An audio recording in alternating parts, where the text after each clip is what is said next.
여러분 안녕하세요. 반갑습니다. 서울교통공사 NCS 실전 봉투모의고사 해설 1회 수리 문제 같이 보도록 하겠습니다. 자, 우리 서울교통공사 일명 줄여서 서교공이라고도 표현하는데요. 서교공 NCS 문제 유형은 다른 기업과 조금 차이점이 있습니다. 주로 이제 모듈형 문제만 출제가 되는 편이라서 수리 문제 같은 경우에도 물론 자료 해석이나 응용 계산 문제 유형도 있긴 하지만 보다 더 간단하다기보다 공식을 암기를 해야만 그걸로 풀이를 할 수 있는 문제 유형들, 고등학교 때 보셨던 문제 유형들까지도 출제가 되고 있다는 점이 좀 차이가 될 수 있겠는데요. 일단 1회 문제 같이 볼게요. 모의고사기 때문에 여러분 일단 시험 그 시간에 맞춰서 푸는 연습부터 미리 해보시고 나서 강의 들어보시는 게 좋겠습니다. 1회 문제도 풀어보셨다고 생각하면서 수리 문제 41번부터 한번 시작해보죠. 자, 41번 문제 보겠습니다.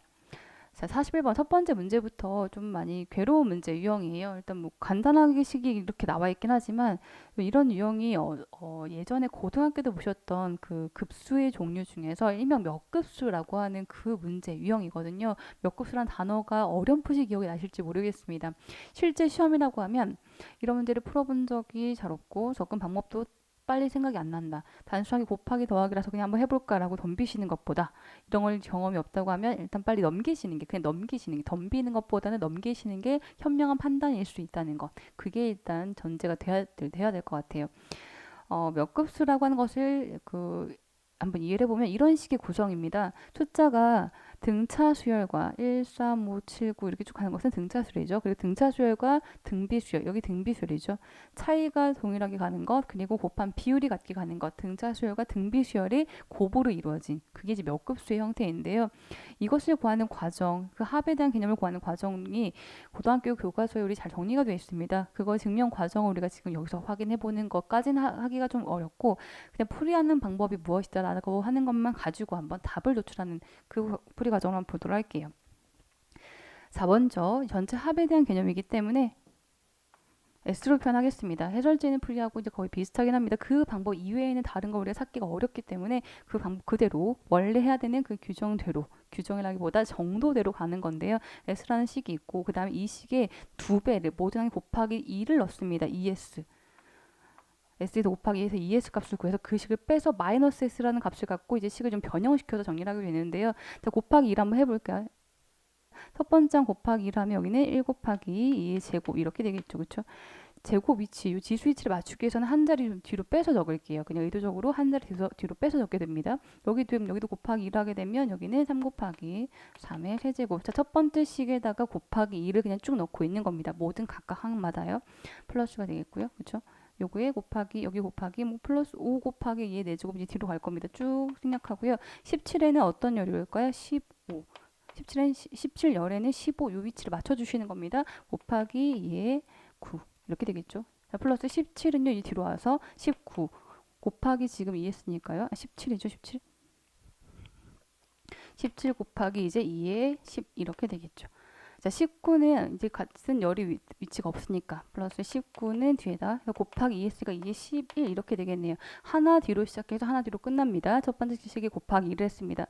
왜 곱하기 2를 해야 되나요? 라고 하는 것은 몇 곱수의 풀이 과정에 그 증명 과정이 들어있어요. 그냥 이렇게 하나보다 라고 지금 우리가 그렇게밖에 볼 수가 없겠고 그리고 저도 이 문제 유형을 본 지 너무 오래돼서 사실 그렇게 익숙하진 않거든요. NCS에서 나오는 빈출령도 전혀 사실 아니고요. 시험장이라고 하면 넘기는 게 좋겠고 풀이한다고 하면 이렇게 하는가 보다라고 하는 확인만 하셔도 지금 충분하겠습니다. 두 식을 빼게 됩니다. 여기서 이제. 자, 두식을 빼면 S에서 ES를 빼면 얼마가 되죠? 마이너스 S 값이 되는데요. 지금 선택지 요거 보기 때문에 왼쪽에 적게 되는 거 좀 양해해 주시고요. 마이너스 S가 됩니다. 여기서 이제 위에서 아래 빼시는 겁니다. 위에 빼기 아래 이렇게 해주시는 건데요. 여기는 뺄 게 없죠. 그죠? 1 곱하기 2에서는 지금 뺄 게 빈칸이니까요. 그럼 여기는 2로 적을까요? 이쪽에 적을게요. 1 곱하기 그대로 내리겠습니다. 2로 적을게요. 요 숫자 그대로 적었습니다. 여기선 이거 이제 뺄 수 있죠. 이 값에서 이제 빼기 요거 하고 있는 거니까요. 3에서 1 빼면 2가 남죠. 그렇죠? 그럼 2 곱하기 2의 제곱 이렇게 남아있겠네. 자, 이거 빼는 것이 왜 이렇게 되는지에 대한 이해가 우리가 좀 살짝 필요하기도 한데요. 문자 형태로 생각하시면 되겠습니다. 예를 들면 3a 하고 1의 1을 빼겠다라고 하면 우리 2a로 적을 수 있죠. 그렇죠? a는 그대로 두고 앞에 있는 숫자 1이 있으니까 3 빼기 1 이렇게 적게 돼요. 마찬가지예요.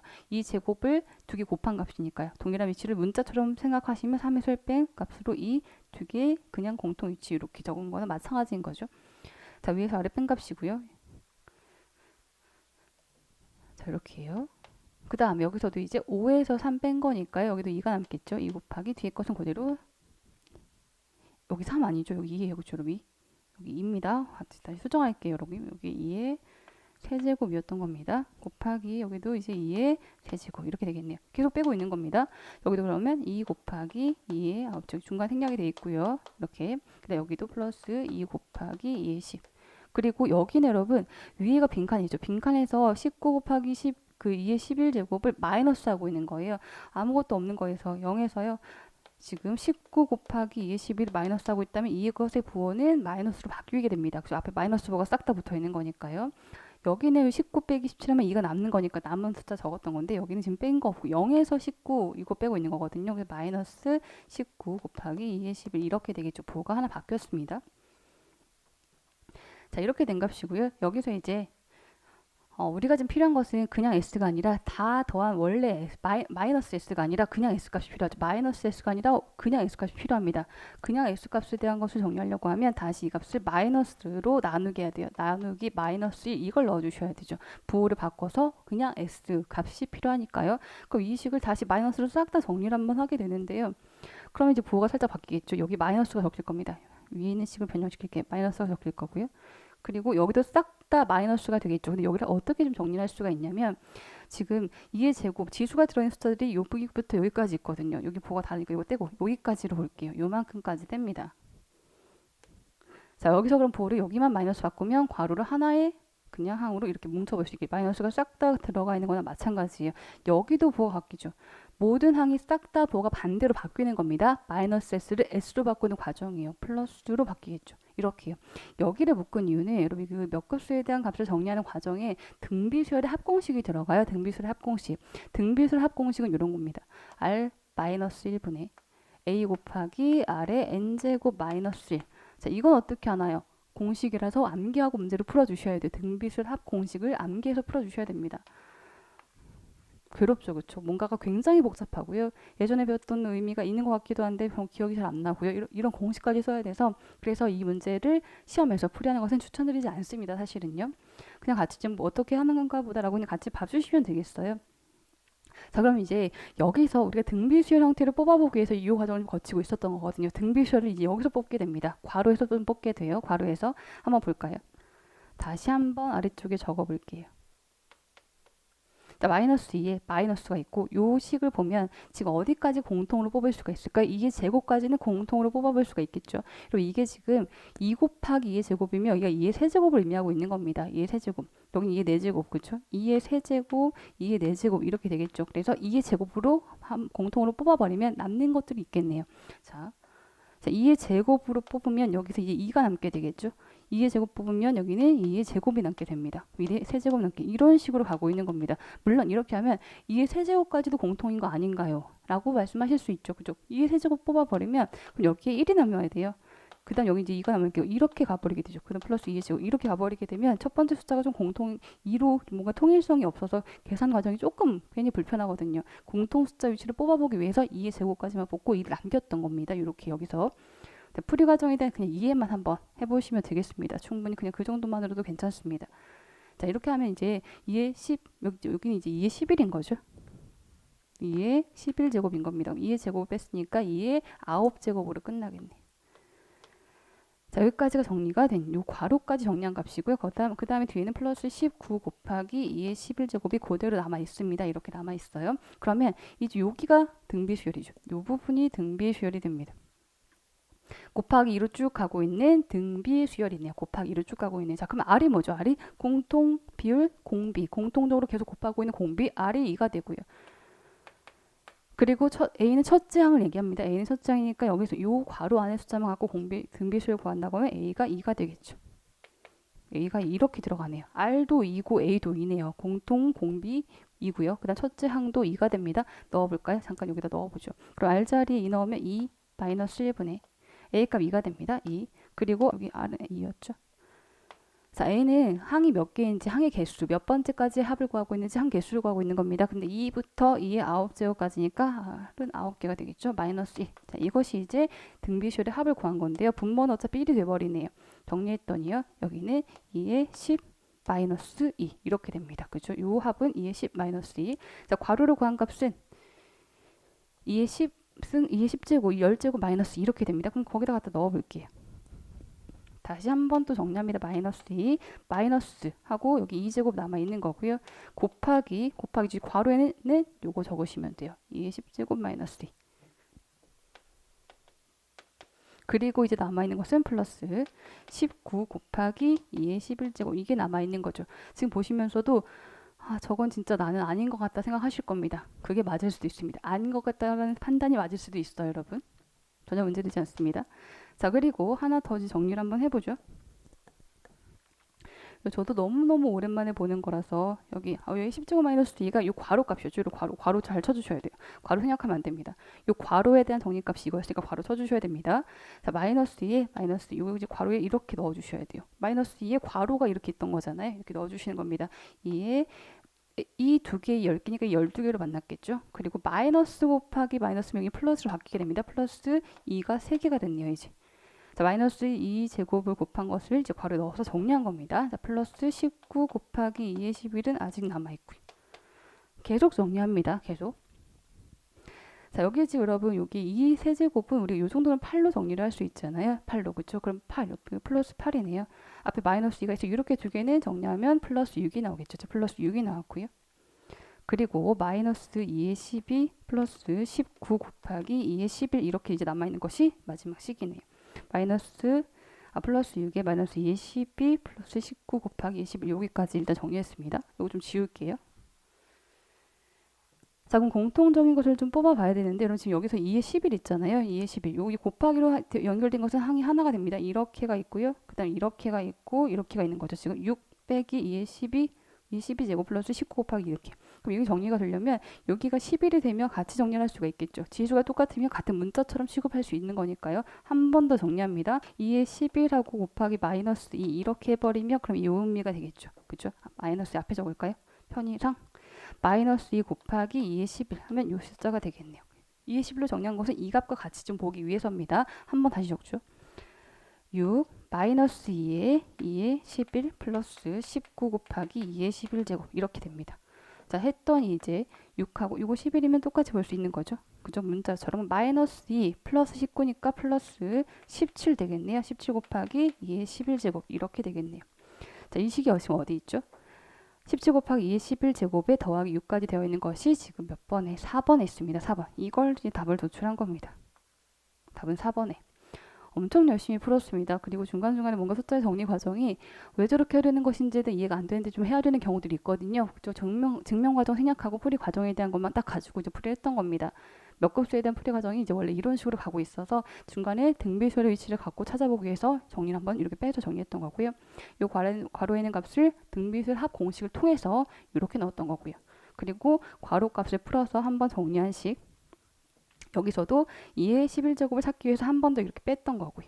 분리했던 거고요. 그리고 마이너스 2랑 플러스 19 갖고 17에 2의 11제곱 하고 6은 아까 우리가 숫자 정리했었던 그 숫자. 그래서 최종식은 여기까지가 됩니다.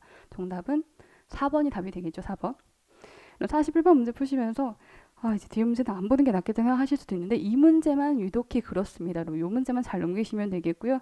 그냥 빨리 넘기고 42번으로 가시는 게 훨씬 현명할 수 있겠습니다. 자, 41번 정답 4번 확인했고요. 계속 다음 문제로 가볼게요. 자, 그 다음 42번입니다. 42번. 다음 제시된 수의 일정한 규칙을 찾아 빈칸에 들어갈 알맞은 수를 고르면이라고 했습니다. 자, 수추리 문제가 지금 한두 문항씩 출제가 또 되고 있는데 수추리 문제는 규칙이 빨리 보이면 정말로 바로 답을 낼 겁니다. 예를 들면 뭐 우리 방금 정해왔었던 등차 수열, 등비 수열 또는 이제 차이를 가고 있는 개차 수열 또는 군 수열 뭐 두 개, 세 개 묶어서 봐야 되는 군 수열 또는 뭐 피보나치 수열 앞에 두 개 또는 세 개 합을 갖고 연결되는 피보나치 수열 뭐 몇 가지 정해진 규칙하고 간다고 하면 빨리 이제 눈에 보이겠지만 한 2, 30초 이상을 봐도 도대체 감이 안 온다. 건너뛰어 보더라도 감이 안 오고 이렇게 된다고 하면 그것도 일단 다음번 문제 풀고 나서 시간이 남았을 때 보시는 게 나을 수 있어요. 수출이 문제가 의외로 간단해 보이지만 규칙이 안 보이기 시작하면 끝까지 정말로 눈에 안 보일 수 있거든요. 자, 여기서는 일반적으로 좀 많이 나오기도 하는 그런 규칙이긴 합니다. 등차 등비로는 안 보입니다. 그래서 등차 등비로는 옆 숫자의 관계로는 바로 뭐가 안 보이면 그때 이제 보통 하는 것이 건너뛰기. 두 칸씩 홀수 한 끼리 짝수 한 끼리 또는 한 두세 개씩 묶어서 세 개, 네 개 군수열로 보는 거 이런 것들이 좀 많이 있는데요. 여기서는 홀수 한 끼리 했더니 홀수함끼리는 플러스 4로 일정하게 증가가 됩니다. 짝수항도 마찬가지입니다. 짝수항도 지금 플러스 3으로 일정하게 증가를 하고 있죠. 플러스 3으로. 그럼 여기도 3 간다고 하면 여기는 14 더하기 3 하면 여기는 17 들어가면 딱 맞겠네요. 그렇죠? 이 정도는 우리가 좀 많이 볼 수 있는 그런 패턴의 수열 추리가 되겠습니다. 정답은 3번이 답이 되겠고요. 3번. 반면에 여러분 43번 문제. 자, 이 문제 풀어보셨다면 아시겠지만 의외로 이것도 답이 안 보이셨던 분도 꽤 있으실 것 같거든요. 자, 136이 있고요. 2, 5, 14가 있고 4, 9, 39가 있고 그 다음 5, 10이 무엇이 들어갈 것인가 찾아주시는 거예요. 보통은 하나 연결된 도형 내에서 규칙이 끝나게 됩니다. 대부분은요. 물론 간혹 가다가는 뭐 세로 줄로 봐야 되는 경우도 있긴 하지만 지금 세로 줄로 위치에서는 좀 끊어져 있죠. 실제 그 우리 시험 교재에서도요. 보통 한 도형 내에서 숫자 규칙을 끝내게 되는데 1, 3에 16, 1, 3에 6. 물론 이제 여기서 곱하기 3을 하고 더하기 3을 하는 것인가 뭐 이런 것도 생각할 수 있겠고요. 또는 뭐 더하기 2, 더하기 3인가 이런 것도 생각할 수 있겠습니다. 근데 그 다음으로 같은 규칙 형태가 좀 뭔가 유지가 돼야 되고 패턴이 일정해야 되는데 굉장히 찾기가 어렵죠. 그렇죠? 물론 찾으신 분들도 있으실 것 같긴 한데요. 이 규칙은 이렇습니다. 자, 1부터 3까지 더하기 1 더하기 2 더하기 3. 그게 이제 6이 돼요. 시작값과 끝값이고 그 중간값을 더하기 하시는 겁니다. 2 더하기 3 더하기 4 더하기 5. 여기도 4 더하기 5 더하기 6 더하기 7 더하기 8 더하기 9 이런 식이에요. 4부터 9까지 더하기. 이건 뭐 여기도 5부터 12까지 더하기 하라는 얘기거든요. 그대로 간다고 하면. 그런데 여러분 이게 그렇게 쉽게 보일 만한 규칙이 절대 아닙니다.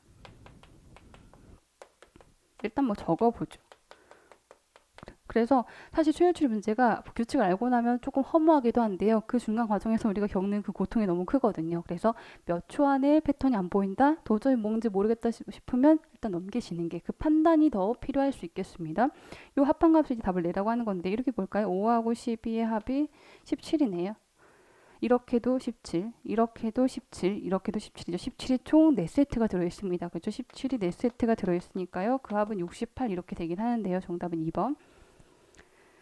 이것도 규칙을 찾는 것 자체가 관건이죠. 그렇죠? 그것이 문제라서 이런 규칙이 그냥 경험으로 쌓아보시는 거 이런 규칙도 있었나 보다 라고 넘기시는 거고 시험에서 딱 보셨을 때는 절대로 쉽게 판단이 될 수 있는 그 눈에 보일 수 있는 규칙은 아니라는 겁니다. 수열추리 문제 판단이 필요하겠습니다.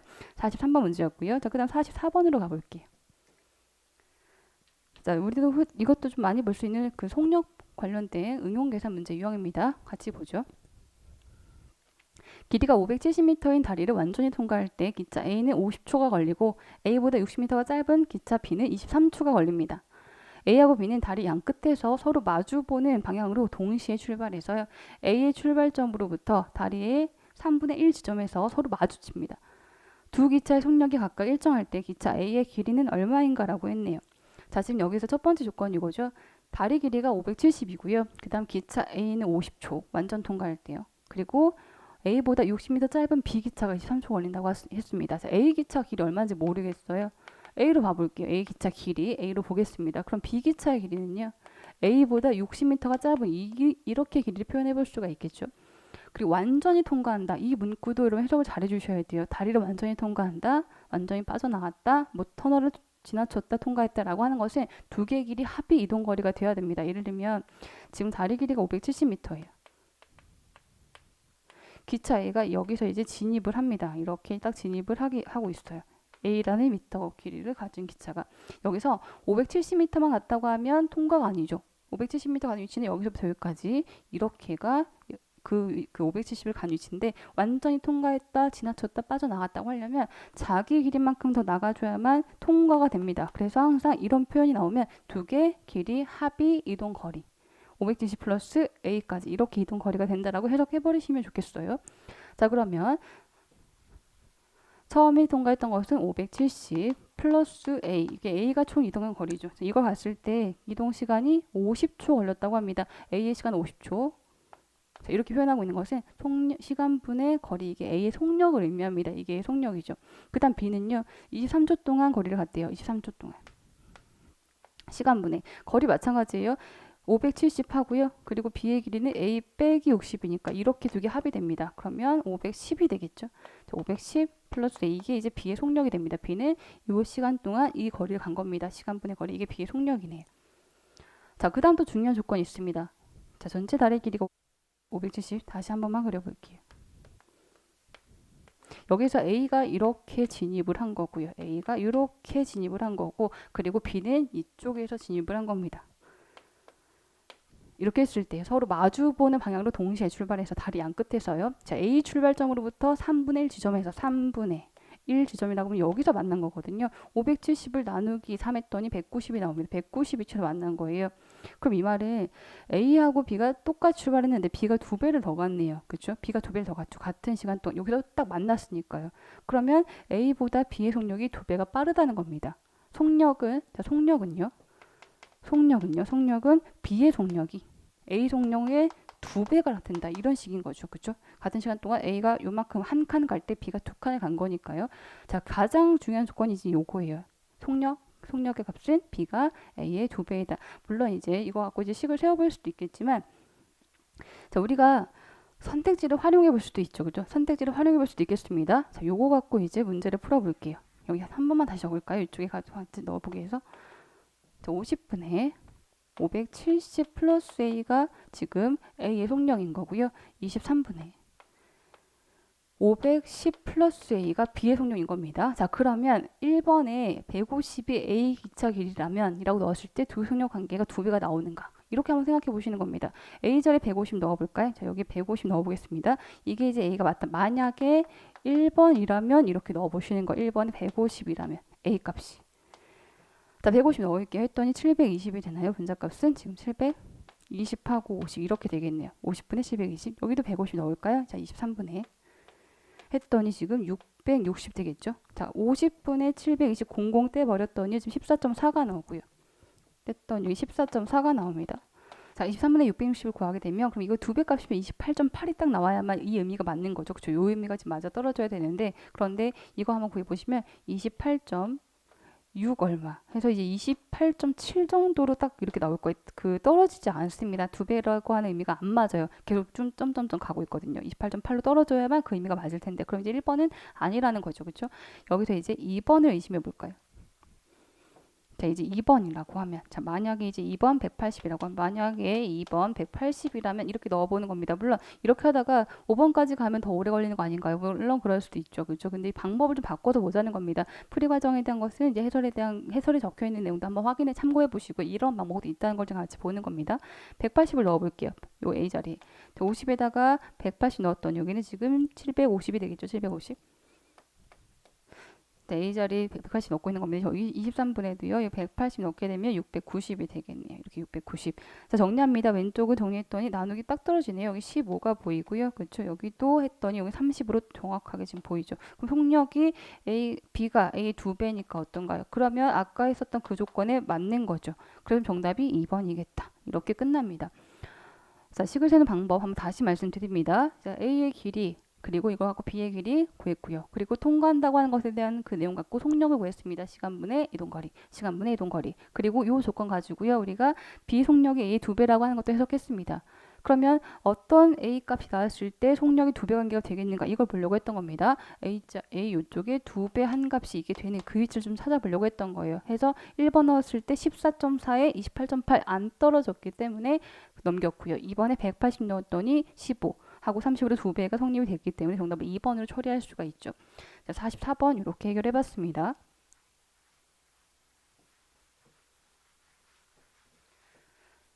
자, 그 다음 문제 45번으로 넘어가 볼게요.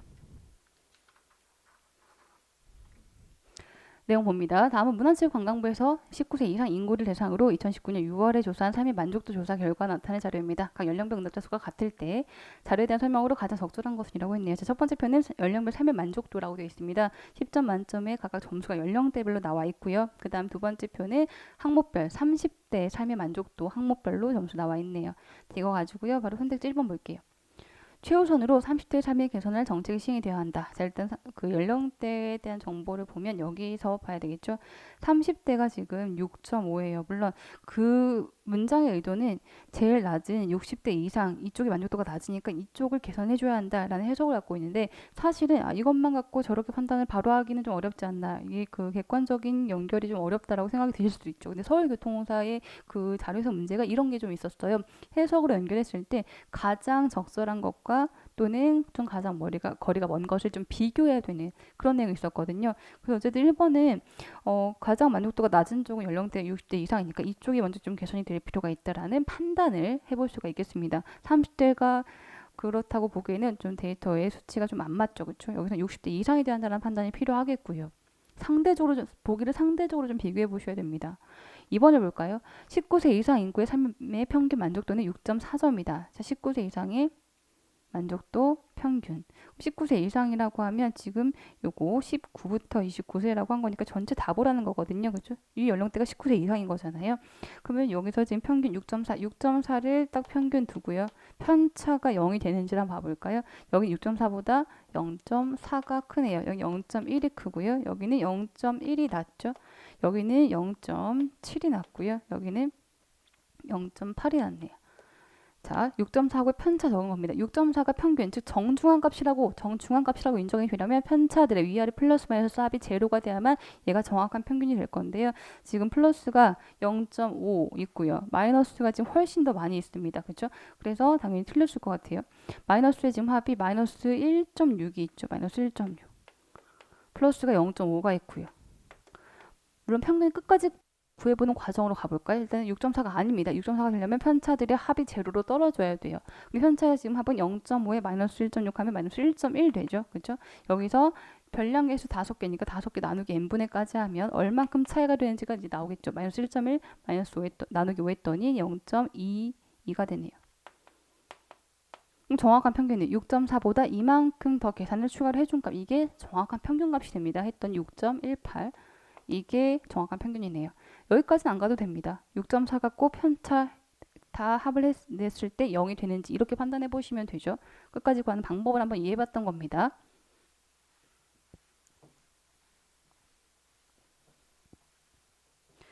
자, 2번도 틀린 거 확인해 봤고요. 자, 그 다음 3번 볼게요. 3번 30대에게 가장 필요한 것은 일자리와 소득이다. 30대에 대한 그 만족도 중에서 제일 낮은 것이 일자리랑 소득인지를 보시는 겁니다. 30대라고 하는 것은 여기 평균하고 30대 있으면 여기 오른쪽 항목에 있는 요거 그래프 보시는 거거든요. 일자리 소득 5.8이에요. 30대만 갖고 보면 사회보장복지 5.7이 더 낮거든요. 그렇죠? 그래서 이것도 틀렸다고 볼 수 있겠고요. 1번처럼 그렇게 상대적인 해석을 해보시는 겁니다. 지금 4번을 볼까요? 19부터 29세의 삶의 만족도는 60대 이상의 삶의 만족도의 약 1.2배에 달하고 있습니다. 19부터 29세 삶의 만족도 위에서 보시면 여기서 6.8 나와 있네. 그리고 비교하라고 하는 것은 60대 이상이니까 여기 5.6이랑 비교하는 거죠. 5.6. 이렇게 두 개 비교하는 건데 1.2배인지예요. 이렇게 간 값. 물론 6.8하고 5.6 나누기 했을 때 값을 보셔도 되겠는데요. 1.2배라고 하는 것은 1.2. 그러면 1.2배는 120%만큼인지를 보겠다는 거거든요. 1.2는 퍼센트로는 120%인 거니까요. 다시 얘기하면 기준에서 시작값에서 결과값까지 증가한 비율이 20%가 커진 것이 맞는가를 보는 것과 동일한 해석입니다. 1.2배는 20% 증가한 것과 동일한지 그렇게도 봐볼까요? 5.6에서 6.8까지예요. 플러스 지금 얼마 됐죠? 플러스 1.2만큼 플러스를 한 거죠. 그렇죠? 5.6에서 10%라고 하면 0.56 이렇게 됩니다. 뭐 0.6 정도로 봐볼까요? 20%라고 하면 이것의 2배 값이니까 1.2 정도가 보이거든요. 약 1.2배 정도. 그렇게 해서 4번이 맞는 해석이 됩니다. 물론 정확하게까지는 구하지 않았습니다. 왜냐하면 약이라고 얘기를 했으니까요. 0.56에 2배 하면 이제 11.2 이렇게 나올 거거든요. 11.2 그죠? 그래서 대략적으로 그 정도가 맞겠다라고 보는 거. 자, 4번이 정답이고 5번이 틀린 걸로 한번 4번을 조금 더 명확히 시켜볼까요? 자살률은 30대가 가장 높다. 자살률에 대한 정보는 전혀 없습니다. 자살률을 유추할 수 있는 정보는 전혀 없거든요. 그렇죠? 그래서 5번은 아예 판단이 불가능합니다. 그래서 이 중에서는 제일 적절한 것은 4번이 답이 되겠죠. 4번. 이것도 여러분 그 소수점 갖고 보는 것이 불편하면 정수로 아예 바꿔버리셔도 괜찮아요. 한 번만 더 볼까요? 56에서 68로 이렇게 간 거거든요. 68 맞죠? 점 빼버리고요. 그럼 플러스 지금 12만큼 한 겁니다. 10% 5.6에 물론 동일한 해석인데요. 우리가 소수점 있는 게 좀 불편하잖아요. 했더니 11.2인데 이 정도 거의 비슷하게 보고 있는 거니까요. 아니 0.6에 6 정도로 봤을 때 2배로 보셔도 괜찮겠고 약이라고 해서 이렇게 한번 해석해봤습니다. 물론 나는 저런 거 해석이 어렵다라고 하시면 그냥 68 나누기 56 했을 때 이게 대략 1.2가 나오는지 갖고 보셔도 아무 상관없습니다. 아무 상관없어요. 정답은 4번으로 비교해서 한번 답을 내주시는 이런 문제 유형도 있다는 걸 보시면 되겠습니다. 자, 그 다음에 46번 문제 보도록 하겠습니다. 다음은 건강진단 실시 근로자 현황 나타낸 자료입니다. 적절한 것은 맞는 것을 고릅니다. 첫 번째 표 연도별 건강진단 실시 근로자 수가 나와 있고요. 2007년부터 17년도까지 남자 여자 근로자 수 나와 있습니다. 표의 구성 정도 한번 확인해 보시는 거예요. 제목과 가로 또는 세로 또는 항목 구성 정도 확인해 보시는 거고요. 두 번째 표는요. 2017년도 연령별 건강진단 실시 근로자 수라고 해서 연령별로 남자, 여자 이렇게 나와 있네요. 그 표를 보실 때 뭔가 색깔 매칭이 잘 안 돼서 뭐가 뭔지 모르겠다라고 생각하시는 분들도 계세요. 근데 항상 당연히 이 순서대로 여기 있는 법례에 있는 순서대로 정보 순서대로 여기서 좌측에서 우측으로 이렇게 점 제시하고 있는 것이다 라고 보면서 그렇게 확인하시면 되겠습니다. 자, 이거 갖고요. 바로 1번 볼게요.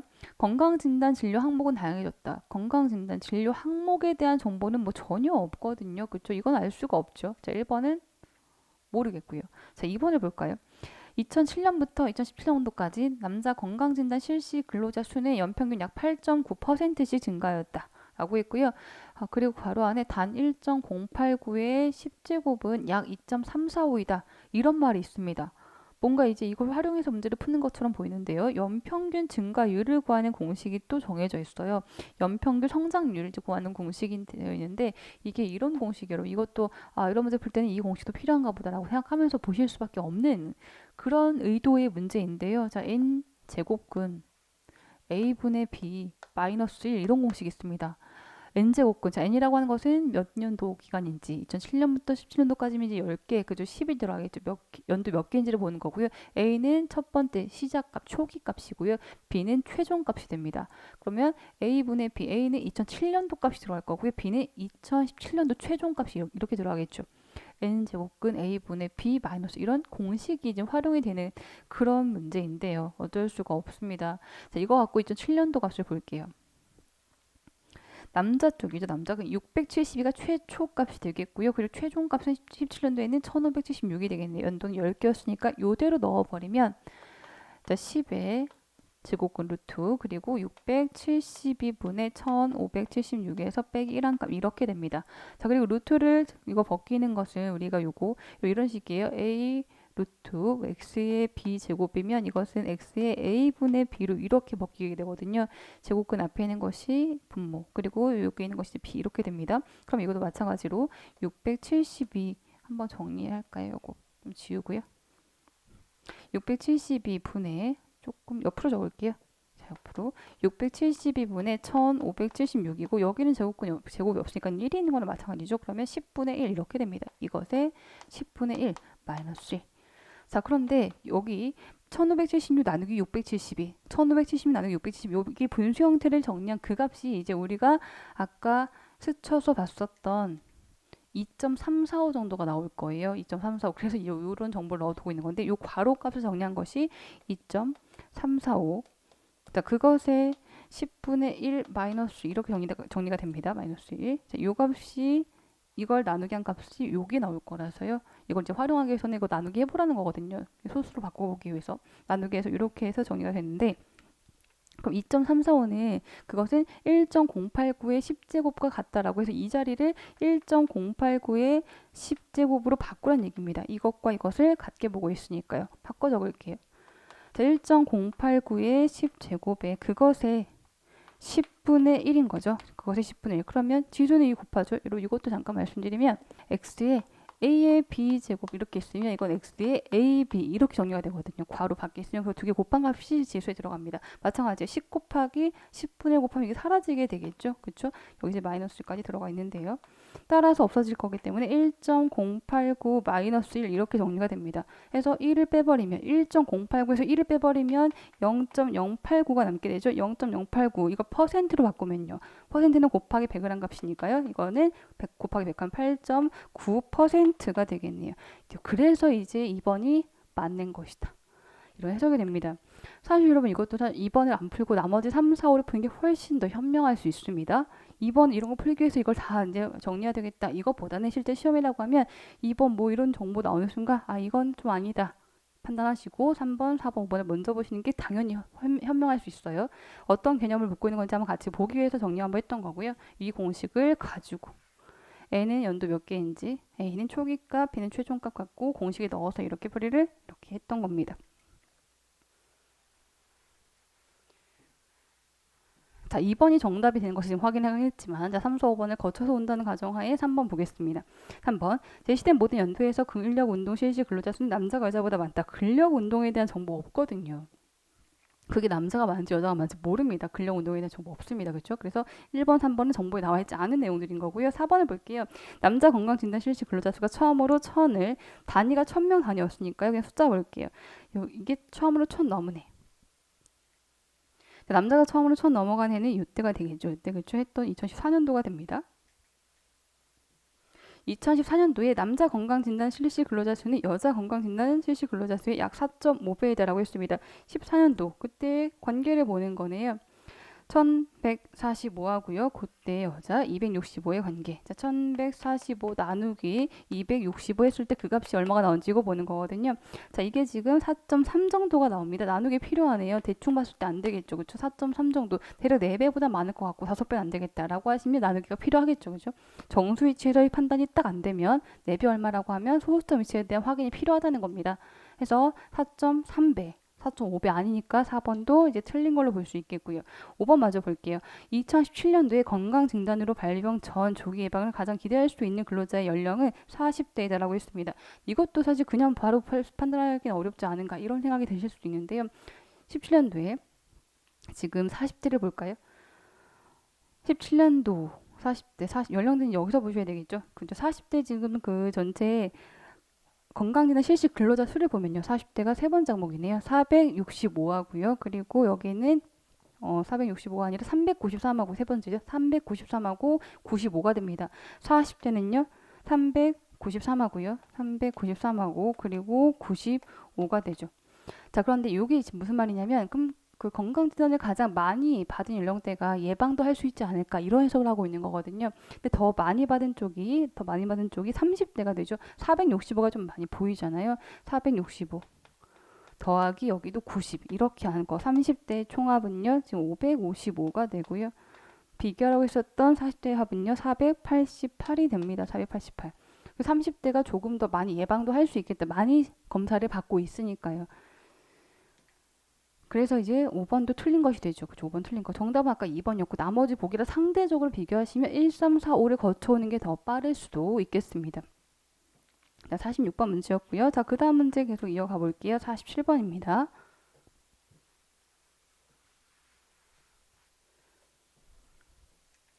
47번 볼게요. 다음 연도별 전체 지정 폐기물 발생량 및 환경청별 의료 폐기물 발생량에 대한 자료입니다. 가장 적절한 것은 맞는 것을 고릅니다.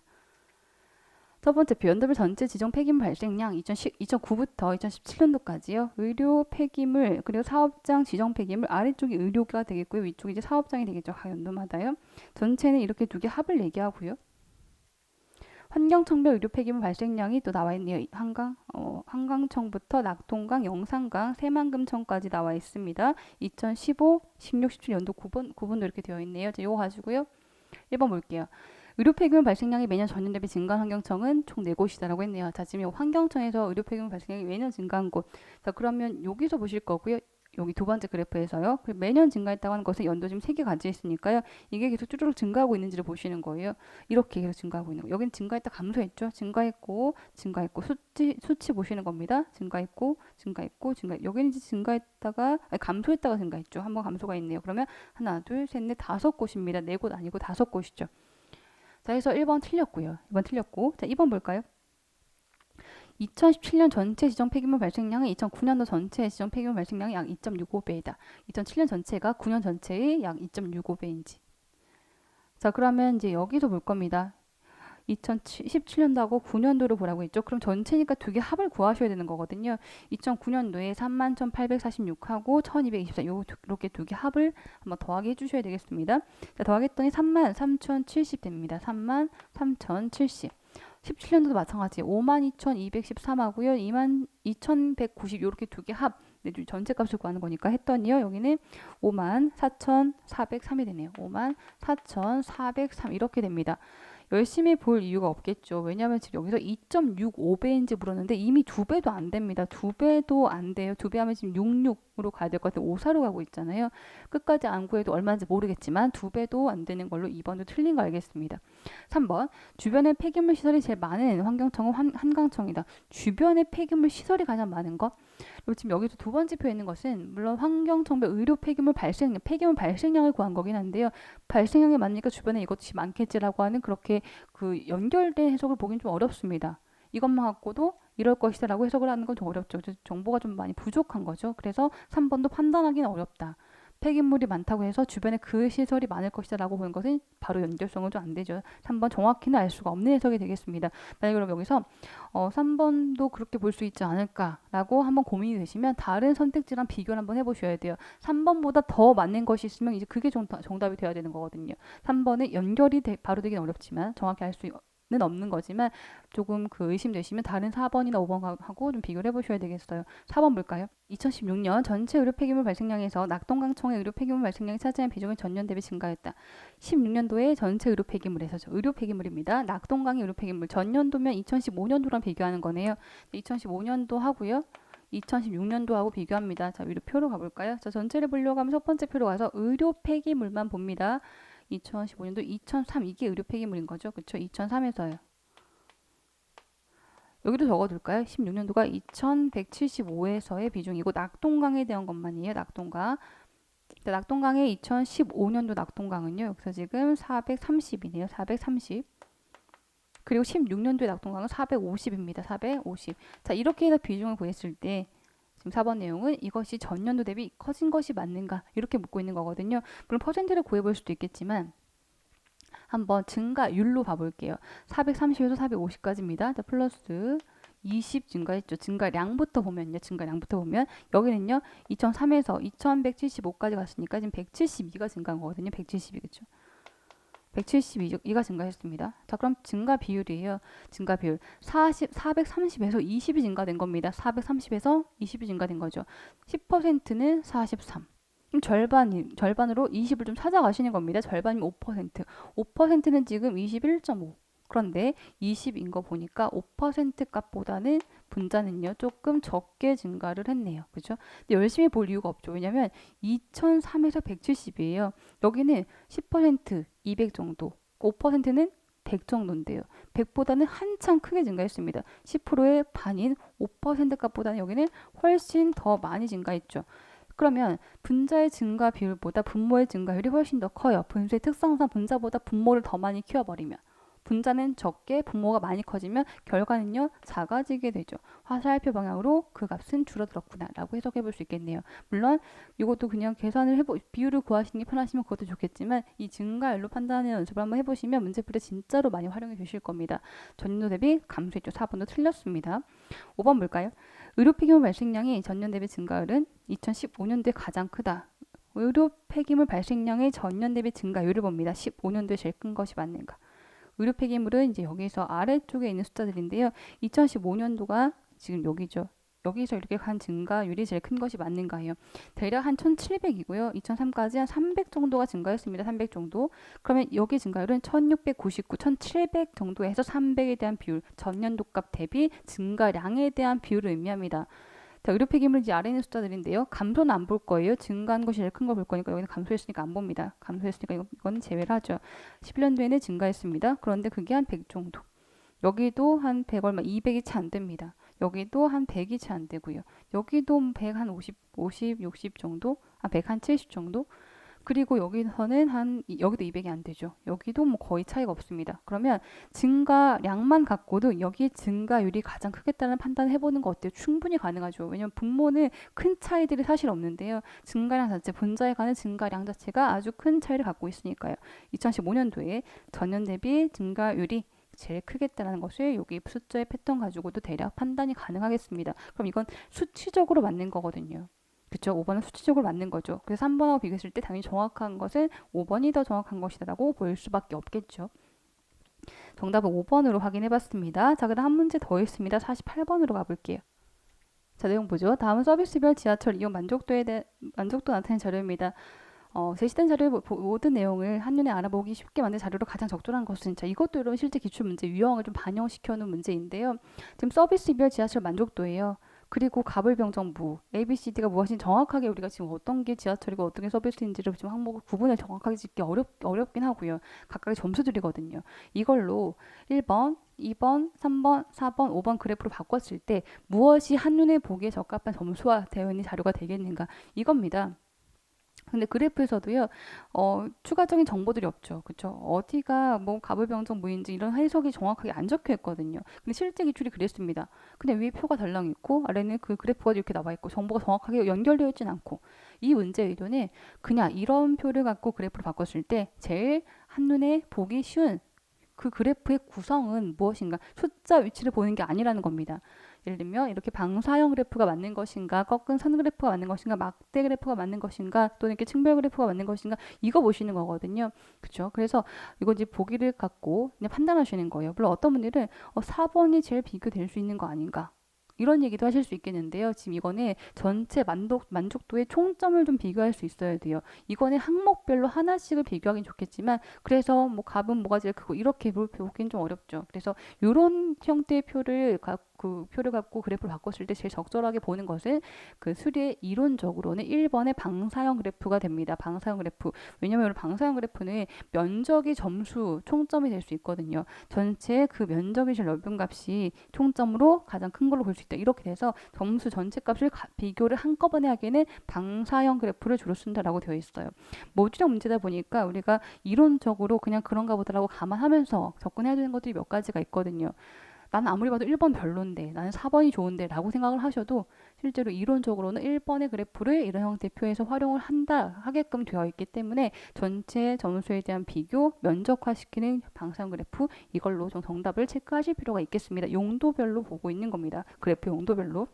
48번 문제까지 해서요. NCS 수리 문제, 설교공 문제 1회 풀어봤습니다. 수리 문제. 물론 여러분 그 일반적인 NCS 문제용에 더 익숙하신 분들은 이 문제가 좀 많이 오히려 낯설고 어렵게 느껴지시는 부분들이 있을 것 같아요. 명확하지 않은 것들이 좀 있거든요. 그리고 또 한 가지는 많이 보지 않았던 공식, 우리 연평균 성장률에 대한 공식, 또는 몇 급수를 구하는 계산 과정, 이런 것들 참 이제 낯설 수 있는 문제들인데, 실제 나왔었던 문제, 기출 문제 기반으로 좀 저희가 모의고사 만들었던 거거든요. 그래서 이런 거 나왔나 보다, 푸는 방법은 이렇구나, 이런 것도 좀 참고를 해야 되겠다라는 그 생각을 가지고 보시면 조금 더 나으실 것 같습니다. 자, 이런 문제풀이 여기까지 하고요. 다음 시간 2회에 뵙도록 하겠습니다. 감사합니다.